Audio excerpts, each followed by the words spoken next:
Viewers আসসালামু আলাইকুম। Job tips video YouTube চ্যানেলে আপনাকে স্বাগতম। প্রতিরক্ষা মন্ত্রণালয়ের প্রধান প্রশাসনিক কর্মকর্তার কার্যালয়ে অফিস সহকারী কাম কম্পিউটার মুদ্রাক্ষরিক নকশাকার গ্রেড 2-3 লাইব্রেরি সহকারী ফটো ল্যাব সহকারী কাউন্টার ক্লার্ক টেলিফোন অপারেটর পদে লিখিত পরীক্ষা অনুষ্ঠিত হয় 14 অক্টোবর 2022। চলুন আজকের সমাধানটি দেখি। 1 নংয়ে ছিল সন্ধি বিচ্ছেদ করুন। নদী যোগ এর পরমাণু পরম যোগ অণু। ক্ষুধার্ত ক্ষুধা যোগ ঋত। স্বাগত সুযোগ আগত। অন্বেষণ অনুযোগ এষণ। 2 নম্বর ছিল লিঙ্গ পরিবর্তন করুন। অজা শিষ্য শিষ্যা। ধনী ধনিনী। অধ্যাপক অধ্যাপিকা। সেবক সেবিকা। 3 নঙ্গে ছিল বাগধারাগুলোর অর্থ লিখুন। 9-6 অর্থ হলো অপচয়। শাখের করাত অর্থ হলো উভয় সংকট। ইতর বিশেষ অর্থ হলো পার্থক্য।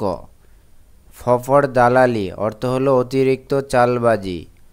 পালের গুদা অর্থ হলো দলপতি বা সর্দার। 4 নঙ্গে ছিল সাধু ভাষাকে চলিত রূপে প্রকাশ করুন। ইহা এর চলিত রূপ হলো এটা। উহা এর চলিত রূপ হলো ওটা। করিয়া এর চলিত রূপ হলো করে। শুনিয়া এর চলিত রূপ হলো শুনল। বলিয়া এর চলিত রূপ হলো বলে। 5 নঙ্গে ছিল filling the gap with appropriate preposition. It is 10 o'clock by my watch. আমার ঘড়িতে 10টা এখন 10টা বাজে। Man aspires dash riches. Man aspires after riches. মানুষ সম্পদ অর্জনের জন্য আকাঙ্ক্ষা করে। Poverty is bar for his success. দারিদ্রতার সফলতার জন্য প্রতিবন্ধক। করিম ডায়েট অফ কোভিড-19। করিম কোভিড-19 এর কারণে মারা গেছে। He is acquainted with him. He is acquainted with him. সে তাকে চেনে। 6 নং ছিল right the meaning of the following idiom and phrase. A black sheep অর্থ হলো কুলাঙ্গার। অ্যাট দ্য 11th hour অর্থ হলো শেষ মুহূর্তে। ব্ল্যাক অ্যান্ড হোয়াইট অর্থ হলো লিখিতভাবে। কাম রাউন্ড অর্থ হলো আরোগ্য লাভ করা। ফর গুড অর্থ হলো চিরতরে। 7 নং ছিল ট্রান্সলেট ইনটু ইংলিশ। নাচতে না জানলে উঠান বাঁকা। A bad workman quarrels with his tools. তুমি কি কখনো চিড়িয়াখানা দেখেছ? Have you ever seen the zoo? ছেলেটি হাসতে হাসতে চলে গেল। দ্য বয় ওয়েন্ট অ্যাওয়ে লাফিং। আকাশে অনেকগুলা তারা আছে। There are many stars in the sky. তার ঠান্ডা লেগেছে। He has caught cold. 8 নঙ্গে ছিল চেঞ্জ দ্য জেন্ডার। ড্রন এর ফেমিনিন হলো ভি। হর্স এর ফেমিনিন হলো মেয়ার। Actor actress. নেফিউ নিয়েছি। র্যাম ভেড়া। ইউ ভেড়ি। 9 নঙ্গে ছিল 30 টাকায় 10টি দৌড়ে ও 30 টাকায় 15টি দৌড়ে সমান সংখ্যক কলা ক্রয় করে সবগুলো কলা 30 টাকায় 12টি করে বিক্রয় করলে শতকরা কত লাভ বা ক্ষতি হবে? আমরা প্রথমে 10টি কলার ক্রয় মূল্য 30 টাকা, তাহলে একটি কলার ক্রয় মূল্য হলো 30-এ 10 দিয়ে ভাগ করলে হয় 3 টাকা। আবার কিনছে 15টি 30 টাকায়। 15টি কলার ক্রয় মূল্য 30 টাকা, তাহলে একটি কলার ক্রয় মূল্য 30-এর 15 দিয়ে ভাগ করলে হলো 2 টাকা। তাহলে আমরা যদি এই দুটা যোগ করে নেই, এক এক দুটি কলার ক্রয় মূল্য হলো 2 আর 3 যোগ করলে হলো 5 টাকা। তাহলে দুইটি কলার ক্রয় মূল্য পেলাম 5 টাকা। আবার এখানে বলছে যে সবগুলো কলা 30 টাকায় 12টি করে বিক্রয় করলে শতকরা কত বা লাভ হবে। 12টির মূল্য হলো 30 টাকা, এই দামে বিক্রি করলে শতকরা কত লাভ বা ক্ষতি হবে। তাহলে আমরা দেখি 12টি কলার বিক্রয় মূল্য হলো 30 টাকা, একটি কলার বিক্রয় মূল্য আর নিব দুটি কলার বিক্রয় মূল্য কত আসে।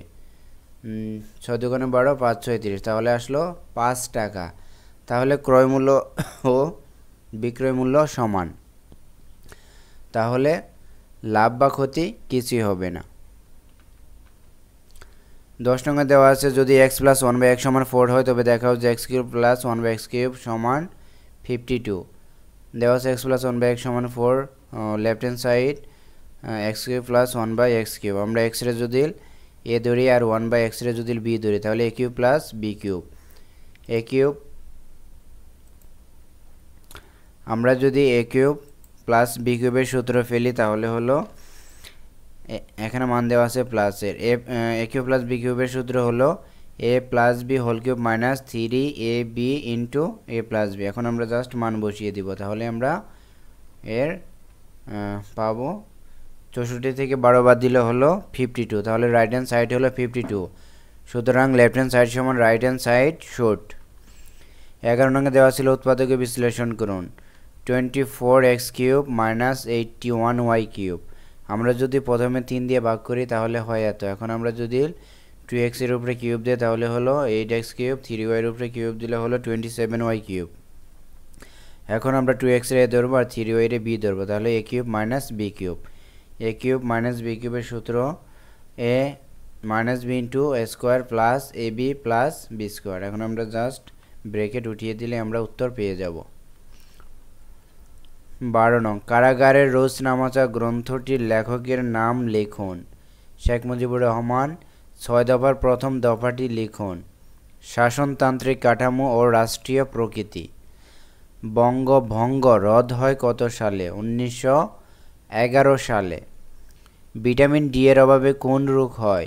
রিকেটস। পায়ের আওয়াজ পাওয়া যায় গ্রন্থটির লেখকের নাম লিখুন। সৈয়দ শামসুল হক। পদ্মা সেতুর দৈর্ঘ্য কত কিলোমিটার? 6.15 কিলোমিটার। মুক্তিযুদ্ধে খেতাব প্রাপ্ত মহিলা বীর প্রতীকের সংখ্যা কত? 2 জন। বাংলাদেশের সর্বোচ্চ পর্বতশৃঙ্গের নাম কি? তাজিং ডং বা বিজয়। মায়ানমার রাজধানীর নাম লিখুন। মায়ানমারের রাজধানী হলো নাইপিদো। ইতালির মুদ্রার নাম হলো ইউরো। 22 নং ছিল পূর্ণরূপ লিখুন। HTTP hyper text transfer protocol আর HTML হলো hyper text markup language. ROM read only memory. DGFI হলো directorate general of force intelligence. BRAC Bangladesh rural advancement committee. এই ছিল আজকে সম্পূর্ণ প্রশ্নের সমাধান। এতক্ষণ সাথে থাকার জন্য ধন্যবাদ। ভিউয়ার্স, আপনি যদি আমার চ্যানেলে নতুন হয়ে থাকেন তাহলে আমার চ্যানেলটি সাবস্ক্রাইব করে সাথেই থাকবেন।